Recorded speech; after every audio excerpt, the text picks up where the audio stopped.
People have been dropping off helium tanks to me. You know what helium tanks are good for? Prompting an entertaining conversation on how helium is made, or rather harvested. Helium is the second most plentiful substance in the universe, but on Earth, it's finite. Helium is produced by the degradation of thorium and uranium, and it's often harvested as a byproduct of the natural gas industry. You go through the cap layer of rock, and natural gas and helium is pumped back out. Helium that comes out is only about 50% pure, and so it has to go to refineries where it's put into a cryogenic tank and it's brought down, and then the other elements like nitrogen and hydrogen are piped off, or frozen off, separated, and then the helium goes through further refining so that it's fully pure.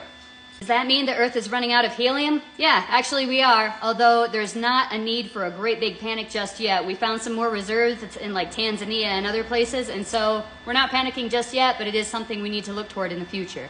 Helium is inert, and that's a big reason that it's used as a shielding gas during welding to provide a stable arc with good thermal properties. It's also used for blowing up birthday balloons and making funny voices, but did you know it's also critical in the manufacturing of semiconductors and fiber optics? It's used so that bubbles don't rise to the top of the fibers when they build the glass fiber optic cables. It's less like viscous than the other gases that go together with oxygen, so it's often used to deliver oxygen through narrow pathways of people who are suffering from that. And because of its cooling properties, it's also used in nuclear reactors, MRI machines, and even the Hadron Collider, which is that particle accelerator collider where they were bombarding lead particles together and replicating conditions like after the Big Bang. And helium is nearly able to reach absolute zero. There's a lot of cool stuff that we do with helium, and again, it's non-renewable, so we'll miss it if we ever run out.